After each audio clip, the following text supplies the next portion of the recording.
আল্লাহ পাক বলেন, কুল ইন কুনতুম তুহিব্বুনাল্লাহ ফাত্তাবিউনি ইউহিব্বুকুমুল্লাহ। আল্লাহ পাক বলেন, বন্ধু তুমি বলে দাও, যারা আমি আল্লাহকে ভালোবাসতে চায় তারা যেন তোমার অনুসরণ করে, তোমার পিছনে পিছনে যেন হাঁটে, তোমার পথ যেন তারা ধরে। তোমার পথ ধইরা যদি তারা আমি আল্লাহকে ভালোবাসতে চায়, আমারে ভালোবাসতে হবে না, বরং আমি আল্লাহ তাদেরকে ভালোবাসবো। এর অর্থ হলো তারা আমাকে পাওয়া লাগবে না, আমি তাদেরকে পাইয়া নিমু। আমারে আয়া ধরা লাগবে না, আমি তাদেরকে ধইরা নিমু। সুবহানাল্লাহ। সবাই আল্লাহকে চায়। মাজারে যে যায় হেও আল্লাহরে তালাশ করতেই যায়। বাবার দরগায় যে যায় তারে জিগাইলেও কইব আমি আল্লাহরে চাই। সমস্যাটা এক জায়গায়, উদ্দেশ্য সবার ভালো, কিন্তু সমস্যা কোথায়? সমস্যা হলো আল্লাহকে যেই পথে হাঁটলে পাওয়া যায়, যে রাস্তা দিয়ে হাঁটলে আল্লাহ পাওয়া যায়, আমরা এই রাস্তা দিয়ে হাঁটতে রাজি না। আল্লাহ চাই ঠিক, আল্লাহর বাড়ি যাইতামও চাই, কিন্তু আল্লাহর বাড়ির রাস্তা কোনটা এটা আমরা মন গড়া তালাশ করি। আল্লাহ নিজে এই আয়াতে তার বাড়ির যাওয়ার রাস্তা বলে দিছেন। আমার তিলাওয়াতকৃত আয়াতে আল্লাহ আল্লাহকে পাওয়ার কোন রাস্তা, এই রাস্তাটা আল্লাহ নিজে কয়ে দিছেন।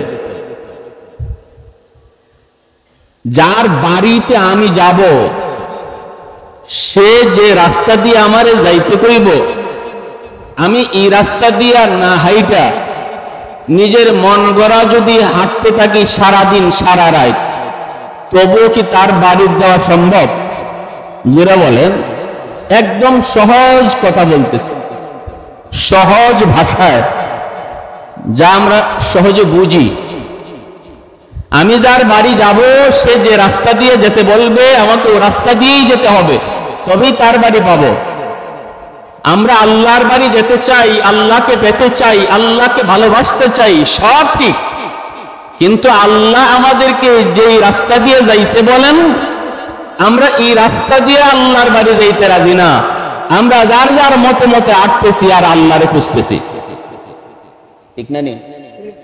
জীবন ভর হাঁটতে পারবো, মরণ পর্যন্ত তালাশি করতে পারবো, আল্লাহর বাড়ি আর দেখা মিলবে না, আল্লাহকে পাওয়া যাবে না।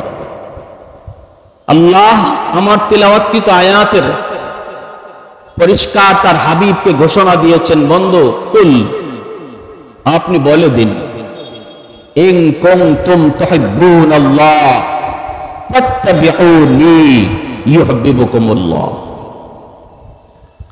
বলে দাও যে সকল মানুষের আমি আল্লাহকে চায়, আমাকে পেতে চায়, আমাকে ভালোবাসতে চায়, তাদেরকে বলে দাও আমাকে পাওয়ার রাস্তা কোনটা। তুমি যেই পথ ধইরা বন্ধু আমি আল্লাহরে পাইছো, এরা যদি তোমার পথ ধইরা আয় তবে আমি আল্লাহরে পাইব। সহজ ভাষায় বললাম। আল্লাহ কি বলছেন?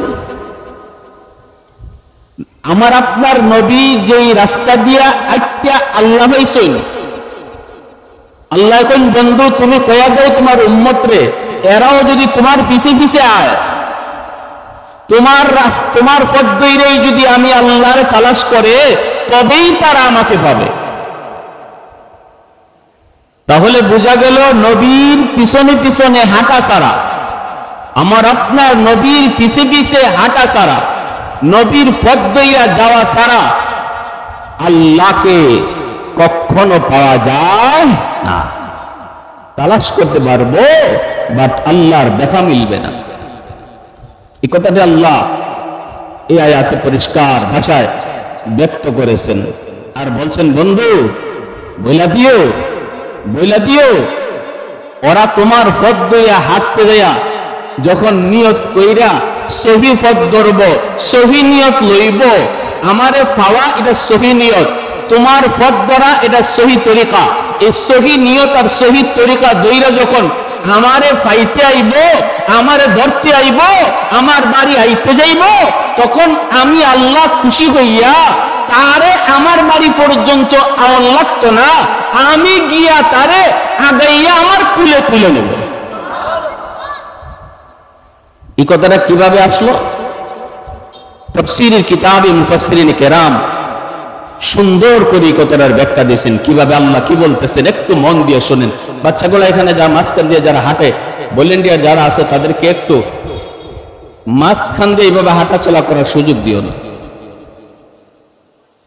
আল্লাহ পাক বলেন, কুল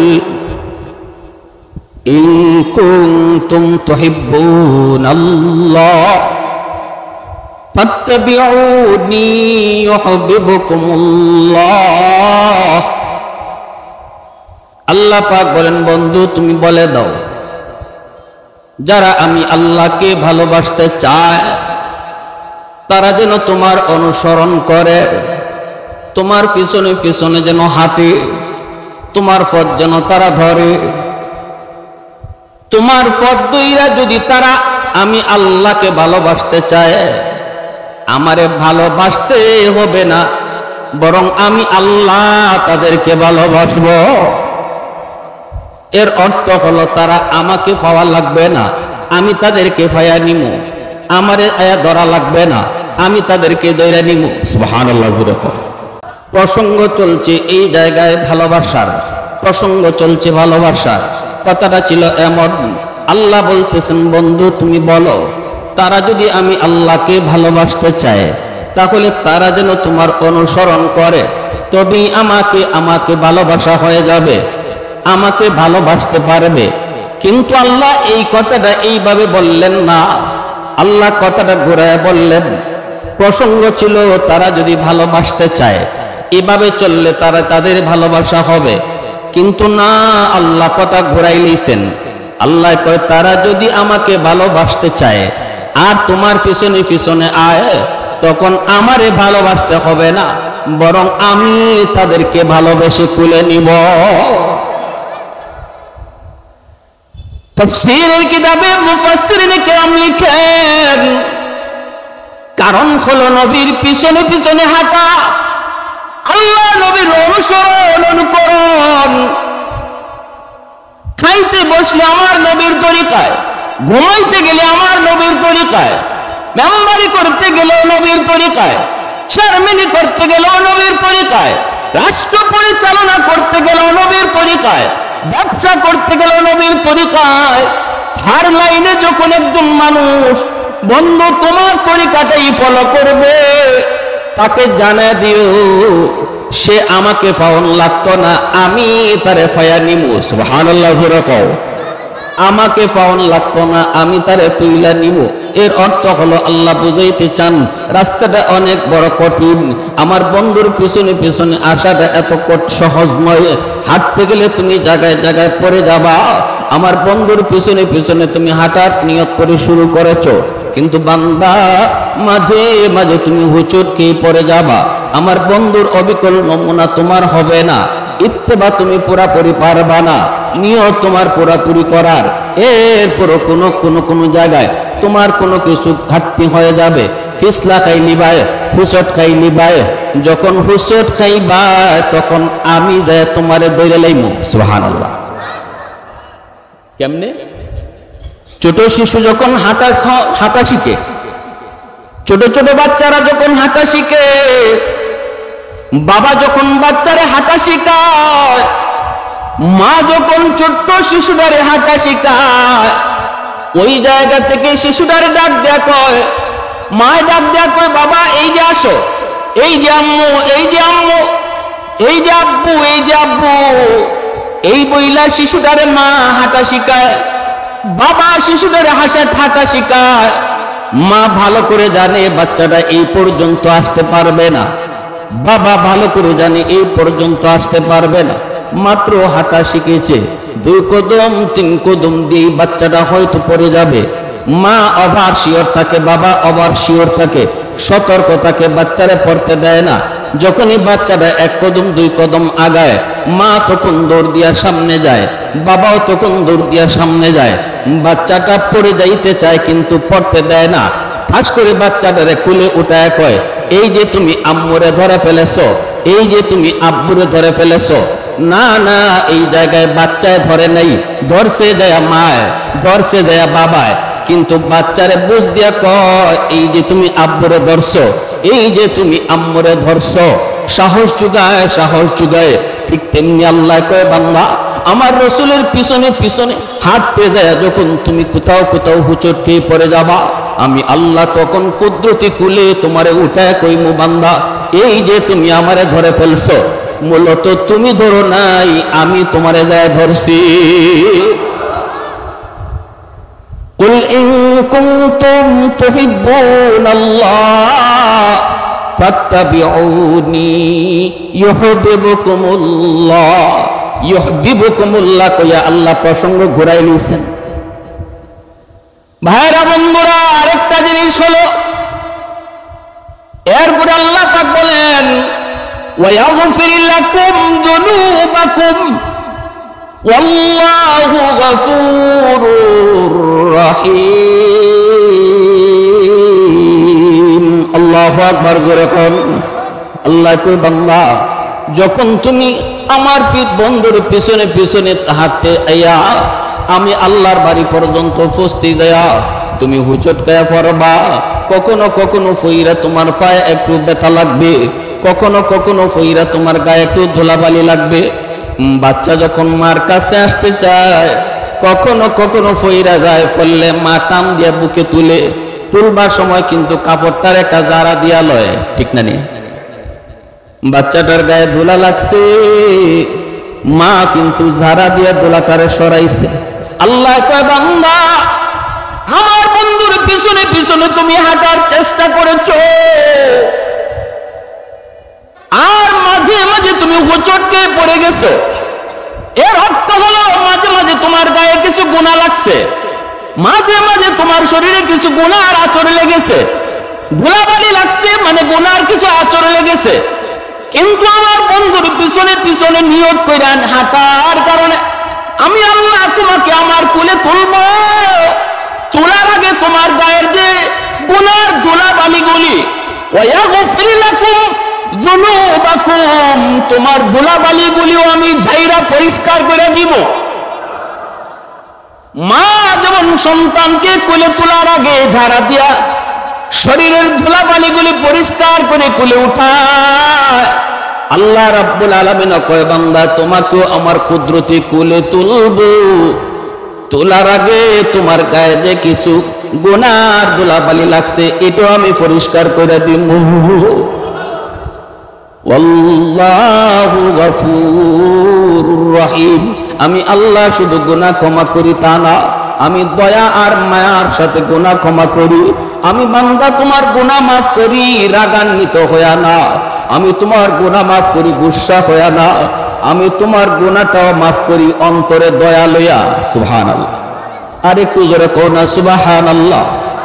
এজন্যই সাহাবায়ে কেরাম রাদিয়াল্লাহু তাআলা আনহুম তারা দিন বুঝতেন না, রাত বুঝতেন না, দাঁড়ানো বুঝতেন না, বসা বুঝতেন না, একটাই বুঝতেন আমার গোটা জিন্দিগির নমুনা কেমন করে রাসূলের নমুনায় হয়ে যায়, বসাটা কেমন করে নবীর নমুনায় হয়, হাঁটাটা আমার কেমন করে নবীর নমুনায় হয়, আমার ব্যবসা কেমন করে নবীর নমুনায় হয়, আমার সামাজিক অবস্থান কেমন করে নবীর নমুনায় হয়, আমার ভোট আমানত এটা আমার নবীর নমুনায় কেমন করে হয়, সমাজের দায়িত্বশীল কারে বানাবো এটাও আমার মন গড়া নিয়তে নয়, এটাও আমার নবীর তরিকায়, ঠিক কিনা জোরে কও।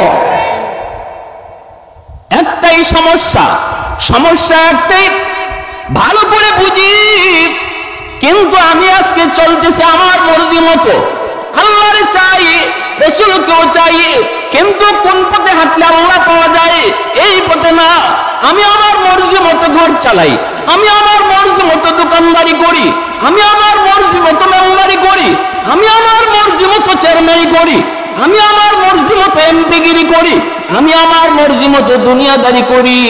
আল্লাহ তো বান্দা মর্জি মতো চলবি, মরণ পর্যন্ত চলতে পারো। মুখে তুমি দাবিও করতে পারো আল্লাহরে চাই, কিন্তু আমি আল্লাহ বললাম মরণের আগেও একদিন আমার দেখা পাইবা।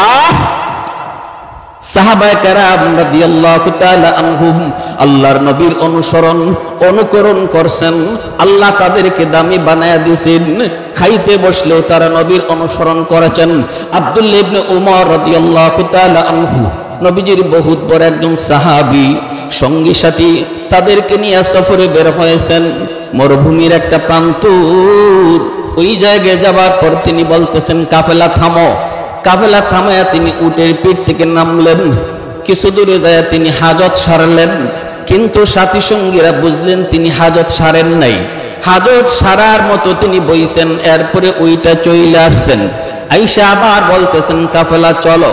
সাথীরা বলতেছে হযরত আপনি তো হাজত সারলেন না, শুধু নামলেন, ওই জায়গায় যায় বসলেন, আবারও আপনি উঠে চলে আসলেন, কেন আপনি এমন করলেন?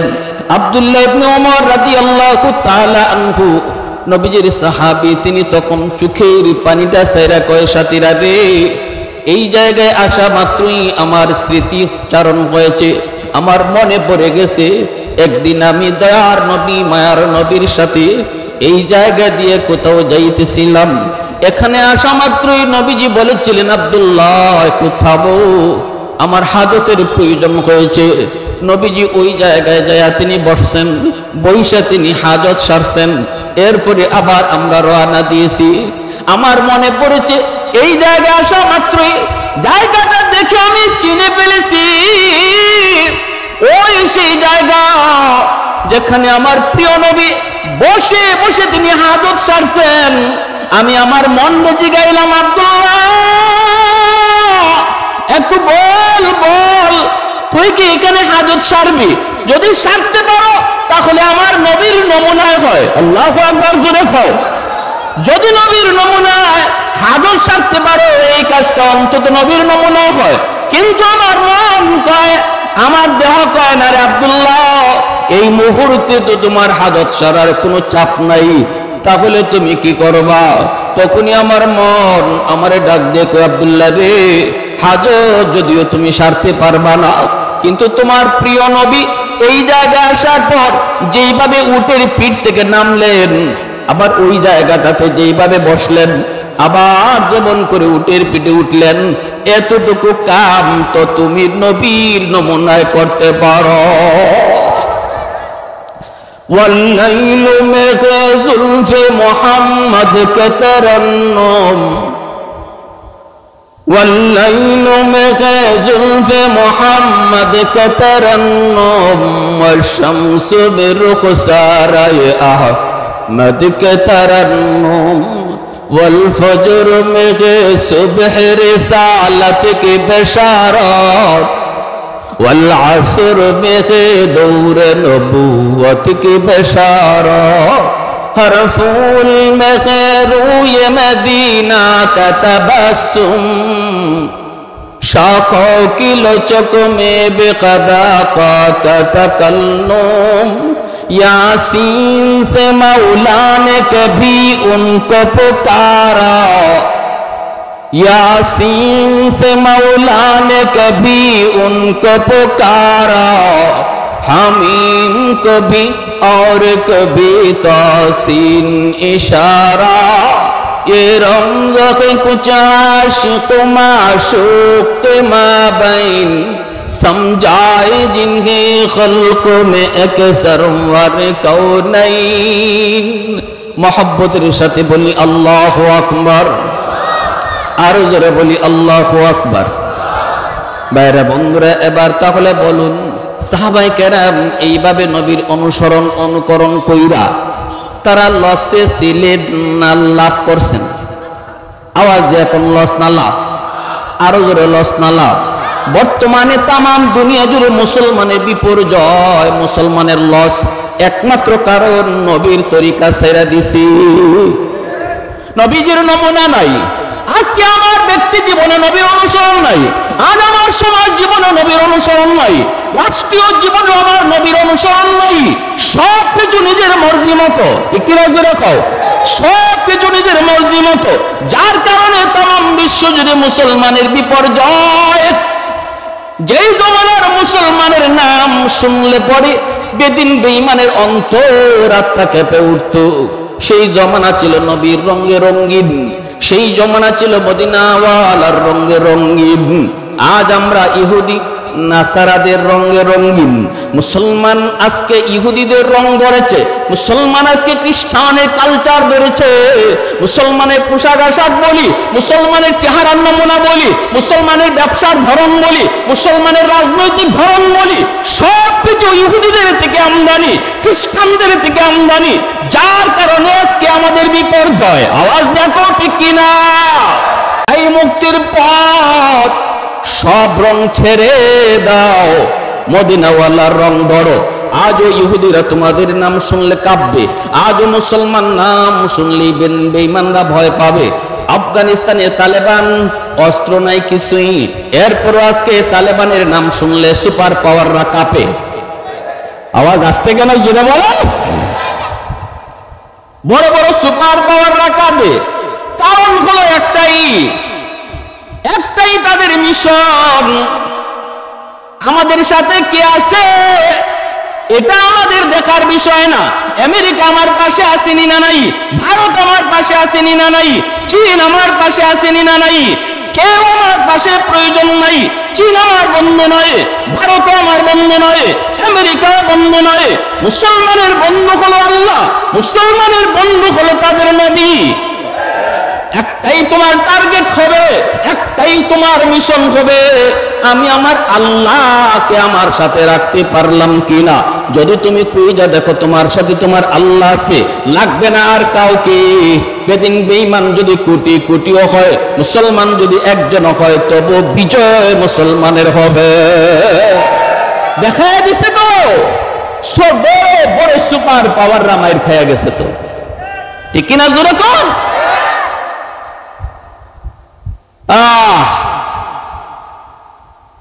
আমেরিকার প্রেসিডেন্ট কয় তোদেরকে বোমা দিলাম বোমা ফালাইতে, তুই বোমা ফালাস না কেন?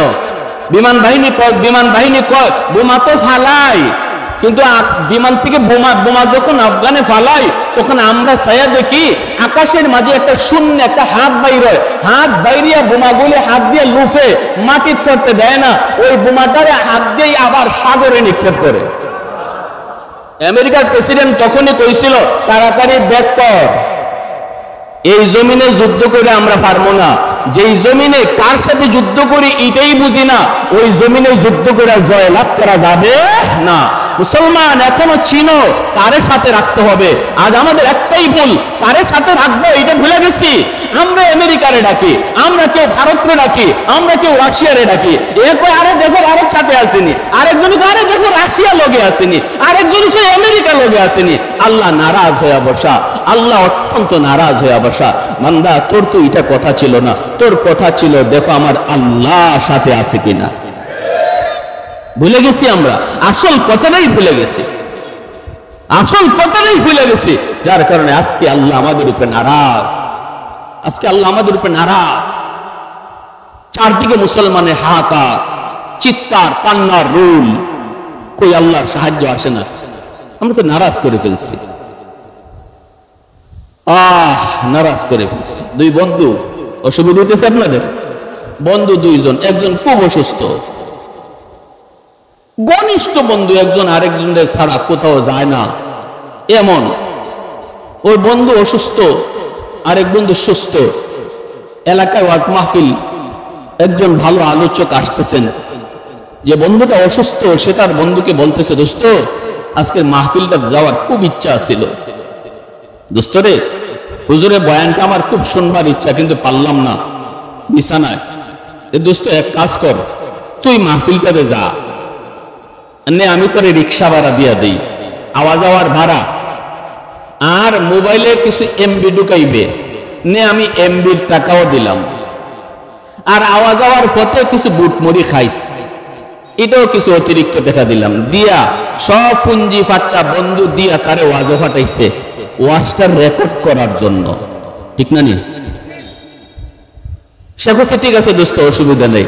আসার পথে সে তার পুরানা বান্ধবীরে পাইছে, প্রেমিকা রঙ্গিলা রে ভাইয়া, তার হুশ নেই, এখন ওয়াজে যাওয়ার কথা ভুলে গেছে।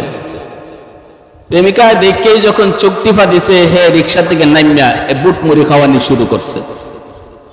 যে টাকা দিয়ে এমবি কিনতো, এই টাকা দিয়া বান্ধবীরে আইসক্রিম খাওয়ায়, এইদিকে গফ করে আর খাওয়ায়। ওয়াজের পথে ওয়াজ শেষ, ওয়াজের মাটি আসতে পারে নাই। এখন বন্ধুর সাথে দেখা দেয় না, শরমে কি কইব। পরের দিন বন্ধু তো আর ওয়াজ পাইলই না, বাজারে গেছে। অসুস্থ বন্ধু একটু সুস্থ হয়েছে, বাজারে গেছে। বাজারে গেছে পরে দেখে মাছাটা হেওয়া আইছে দোস্ত, দূর থেকে দেখা যায়। এই ফাঁকে ওই দোস্তর সাথে আরেকজনে মাইল লাগছে, এমন মার খেসা মার, আর হে এখান থেকে চেয়ে চেয়ে দেখতেছে। আর মানুষে কই কিমিয়া জীবন ভর দেখলাম, তার লাগি জান দিছ, কেউ তার দিকে চোখ তুলে দেখাইতে পারছে না, তুমি আগে যায় দাঁড়াইছো। আজকে তোমার সামনে তোমার দোস্তরে ফিটায় আর তুমি চেয়ে চেয়ে দেখতেছো, ঘটনা কি? এর কপালে আরো কিছু মার দরকার। কেন?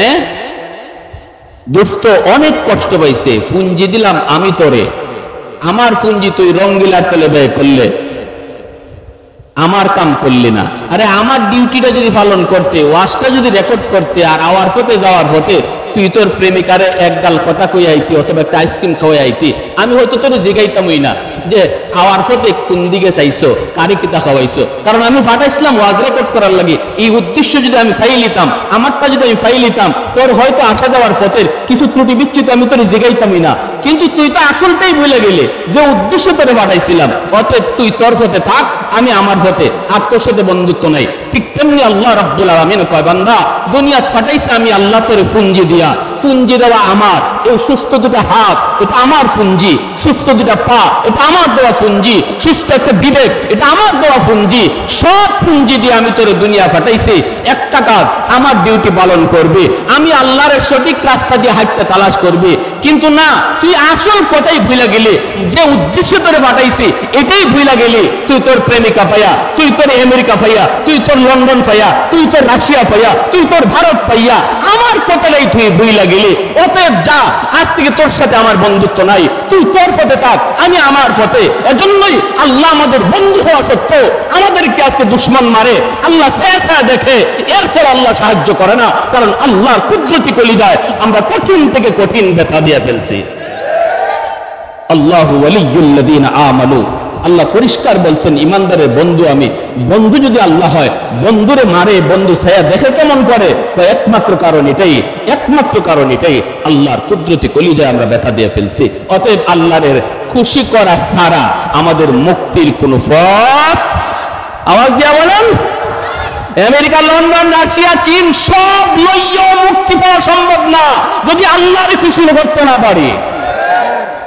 আল্লাহর খুশি করা ছাড়া আমাদের মুক্তির কোনো পথ নাই। বেলাল হাবশি, হাবশার গোলাম, কালো বেলাল, গোলামের ভূত গোলাম, এরপরে আল্লাহ দরবারে এত দামি, শুধুমাত্র আমার নবীরে হাঁটতে, বইতে, শুইতে, খাইতে, সব জায়গায় নবীরে দেখতে দেখতে, নবীর মতো চলার কারণে একজন গোলামকে, একজন সাধারণ কালো বেলালকে আল্লাহ দামি বানাইছেন। শুধু তা না, যে মসজিদের ইমাম নবী, এই মসজিদের মুয়াজ্জিন হয়েছেন বেলাল, সরওয়ারে দু জাহান।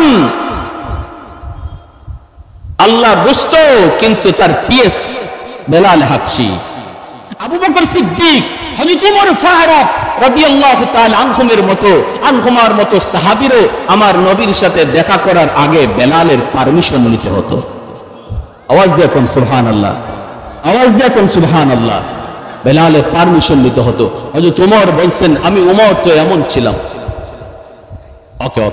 আমি ওমর তো এমন ছিলাম, উটটা খালি করতাম, আমার কেদায় চিনতো, কেউ চিনতই না আমি উমর কেডা, শুধু মাত্র আমার নবীর কাছে আসার কারণে আর আমার নবীর নমুনায় নিজের জীবন গড়ার কারণে আজ আমি উমরকে দুনিয়ার মানুষ চিনে। সুবহানাল্লাহ, ঠিক না নি ভাই?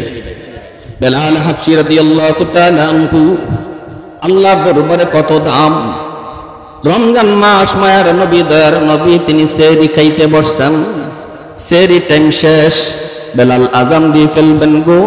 আজান দেওয়ার আগে বেলাল ভাবতেছেন আমার নবী সেহরি খায়া শেষ করলেন কিনা, একটু যায় দেখে আসি। তিনি দরজার কাছে এসে দেখেন নবীজি এখনো সেহরি খাইতেছেন।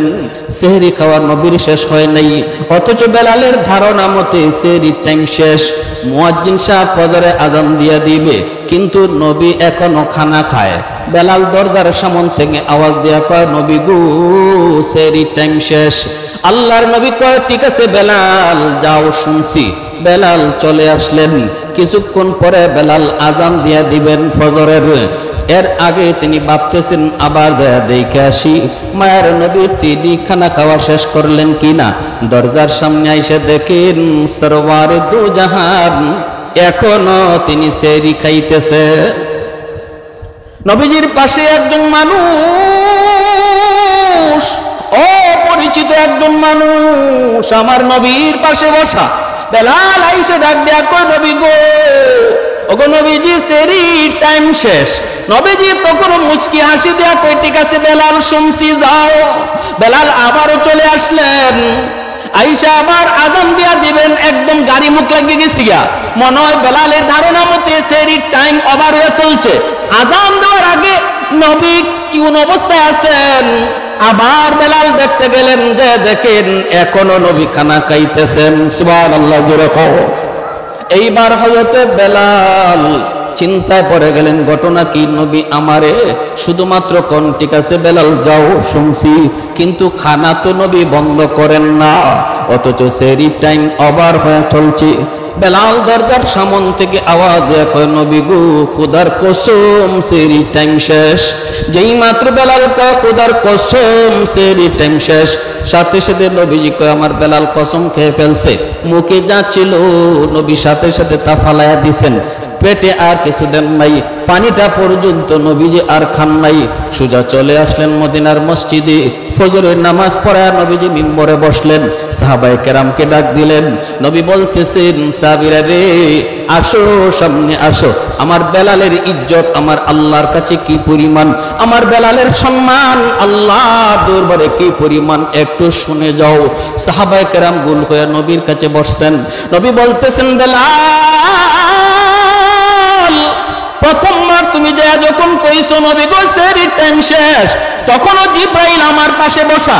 জিব্রাইলে কয় নবী গো টাইম আছে আরো খান। দ্বিতীয়বার তুমি যা যখন কইছো সেহরির টাইম শেষ, তখনও জিব্রাইলে কয় নবী গো আল্লাহ কইছে টাইম আছে আপনি খান। বেলালে জানেন আপনি খান।